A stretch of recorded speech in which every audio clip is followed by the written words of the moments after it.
इस वीडियो में हम डेटा स्ट्रक्चर की यूनिट 3 के सभी शॉर्ट क्वेश्चंस को जो कि AKTU के प्रीवियस ईयर में आए हुए हैं उनको कवर करने जा रहे हैं। तो अगर आपने अभी तक यूनिट 3 में कुछ भी नहीं पढ़ा तो इस वीडियो की हेल्प से आपको यूनिट 3 का आइडिया लग जाएगा, या फिर अगर लास्ट मोमेंट पे आप इस यूनिट का रिवीजन कर रहे हैं तो उस केस में भी ये वीडियो आपके लिए काफी हेल्पफुल रहने वाला है। तो बिना किसी देरी के बढ़ते हैं अपने पहले क्वेश्चन की ओर, which is what is searching and its two technique. तो यहाँ पे सर्चिंग की बात कर रहे हैं हम लीनियर एरे पर। तो सर्चिंग क्या होता है? एक प्रोसेस जिसकी हेल्प से हम किसी गिवन एलिमेंट की लोकेशन को फाइंड करते हैं लीनियर एरे के अंदर, और हमारी सर्च तब सक्सेसफुल होती है जब हमको गिवन एलिमेंट मिल जाता है। सर्चिंग जो है दो तरह की होती है, first one is linear search, second one is binary search. तो लीनियर सर्च क्या होती है? सपोज करिए हमारे पास कोई गिवन एलिमेंट है 8 और हमको उसे इस गिवन एरे में फाइंड करना है। तो लीनियर सर्च के केस में हम क्या करेंगे, वन बाय वन इस एलिमेंट को इस एरे में सर्च करेंगे। जैसे ही वो एलिमेंट हमको मिल जाएगा यानी हमारी सर्च सक्सेसफुल हो चुकी है। बात करें अगर बाइनरी सर्च की, तो ये टेक्निक बेस्ड होती है डिवाइड एंड कॉन्कर पे, यानी कि हर बार इसमें एरे को हाफ में स्प्लिट किया जाता है और इसके लिए कंडीशन होती है कि हमारा एरे सॉर्टेड होना चाहिए।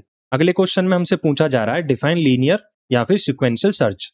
ये अभी हमने ऑलरेडी समझ लिया कि कोई भी गिवन एलिमेंट को वन बाय वन एरे में सर्च करना लीनियर सर्च कहलाता है। That is in this technique each element of an array is read one by one sequentially and is compared with the desired element, that is element to be searched. Next question is classify the hashing function based on the various methods for which the key value is found. तो सबसे पहले hashing क्या होती है? एक technique जिसमें की को फॉर्मूला लगा के मेमोरी लोकेशन में कन्वर्ट किया जाता है। फॉर एग्जाम्पल हमारे पास किसी स्टूडेंट का रोल नंबर दे रखा है 1 2 3 4 5, हमने इस पे हैश फंक्शन अप्लाई किया तो आउटपुट में हमको मिल गया 5। तो अकॉर्डिंग टू हैशिंग इस डेटा को हम डेटा टेबल के इंडेक्स 5 पे स्टोर कर देंगे। सो ये था हैशिंग के बारे में। लेकिन क्वेश्चन में पूछा जा रहा है classify the hashing function based on the various methods for which the key value is found. तो first one is division method.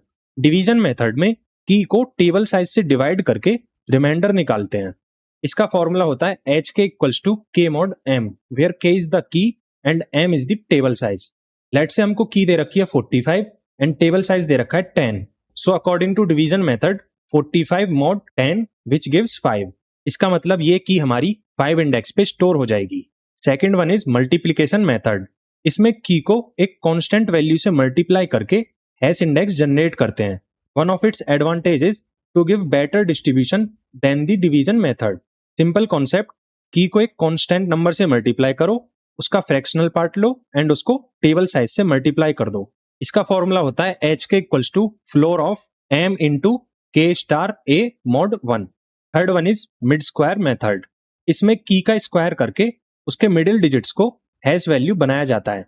Late से हमारे पास कोई की दे रखी है 44, इसका स्क्वायर हो गया 1936, जिसकी मिडिल डिजिट्स हो जाएंगी 93। तो according to this method hash value will be 93। Fourth one is folding method. इसमें बड़ी की को छोटे पार्ट्स में तोड़कर ऐड किया जाता है। फॉर एग्जाम्पल हमारे पास ये की दे रखी है, इसको हम स्प्लिट करेंगे 12 प्लस 34 प्लस 56 प्लस 78, इनको ऐड करने पर 180 आएगा जो कि हमारी हैश वैल्यू हो जाएगी। अगले क्वेश्चन में हमसे पूछा जा रहा है difference between linear and binary search. तो लीनियर सर्च के केस में एरे के लिए कोई भी कंडीशन की नीड नहीं होती, यानी कि एरे सॉर्टेड भी हो सकता है और अनसॉर्टेड भी, और ये थोड़ा ज्यादा टाइम लेती है किसी भी एलिमेंट को सर्च करने में। ये डेटा को लीनियरली सर्च करती है, यानी कि वन बाय वन सारे एलिमेंट को सीक्वेंशियली चेक करती है और गिवन एलिमेंट से कंपेयर करती है। लीनियर सर्च की टाइम कॉम्प्लेक्सिटी होती है O ऑफ n। बात करें अगर बाइनरी सर्च की, तो इसके लिए कंडीशन होती है, यानी कि हमारा जो एरे है वो सॉर्टेड होना चाहिए, और ये किसी भी एलिमेंट को सर्च करने में कम टाइम लेती है as compare to the linear search, क्योंकि ये डिवाइड एंड कॉन्कर टेक्निक होती है, जिसकी वजह से हमारा एरे हर बार हाफ में डिवाइड हो जाता है। और बाइनरी सर्च की टाइम कॉम्प्लेक्सिटी होती है O ऑफ log n। अब हमसे पूछा जा रहा है give examples of stable and unstable sorting techniques. सबसे पहले जानते हैं स्टेबल और अनस्टेबल सॉर्टिंग होती क्या है। तो सॉर्टिंग के बाद सेम एलिमेंट्स का रिलेटिव ऑर्डर वही रहे जो कि सॉर्टिंग से पहले था, then such sorting is known as stable sorting. यानी कि इस केस में हमारे पास 1 यहां पर भी आ रहा है और 1 यहां पर भी आ रहा है, तो जब हम इसको सॉर्ट करेंगे तो ये वाला 1 पहले आना चाहिए इस वाले 1 से। इस केस में ये एक स्टेबल सॉर्टिंग हो जाएगी। जबकि अनस्टेबल सॉर्टिंग के केस में रिलेटिव ऑर्डर मेंटेन नहीं किया जाता। तो स्टेबल सॉर्टिंग एल्गो के एग्जांपल्स होते हैं merge sort, insertion sort, bubble sort and binary tree sort. Unstable sorting algo के एग्जांपल्स हैं quick sort, heap sort and selection sort. Next question is how bubble sort work. तो इसके ये कुछ steps हैं। फर्स्ट वन इज, सपोज हमारे पास कोई array है जिसमें n एलिमेंट्स है, तो उसको सॉर्ट करने के लिए हमको n-1 आइटरेशन की नीड होगी। सेकंड वन इज, एरे के एलिमेंट्स को बार बार सर्च किया जाता है और अगर कोई भी दो आजू बाजू वाले एलिमेंट्स आउट ऑफ ऑर्डर मिलते हैं तो उनको रिवर्स कर दिया जाता है। At the end of first iteration हमारे पास जो भी एरे में लोएस्ट वैल्यू होती है वो फर्स्ट पोजीशन पे आ जाती है। Similarly at the end of second iteration हमारे पास सेकंड लोएस्ट वैल्यू उस पोजीशन पे आ जाती है। And this process is repeated till our array gets sorted. Next one is difference between internal and external sorting. So when entire data fits inside RAM या main memory, then such sorting is known as internal sorting. And when data is too large for RAM, like हमारे पास कोई 1 TB की file है जो हमको sort करनी है और RAM हमारे पास सिर्फ है 8 GB, तो पूरा डेटा हमारा RAM में नहीं आ पाएगा। इस केस में हम उसको हार्ड डिस्क या SSD में स्टोर करेंगे और फिर वहां से उसे रैम या मेन मेमोरी में चंक वाइज लोड किया जाएगा। तो इस सॉर्टिंग को हम बोलेंगे एक्सटर्नल सॉर्टिंग।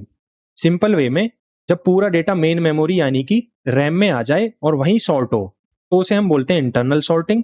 और जब डेटा इतना बड़ा हो कि वो रैम में फिट ना हो और सेकेंडरी स्टोरेज जैसे कि हार्ड डिस्क या SSD यूज करनी पड़े, उसे हम बोलते हैं एक्सटर्नल सॉर्टिंग। अगले क्वेश्चन में हमसे पूछा जा रहा है, discuss various collision resolution strategies और हैश टेबल।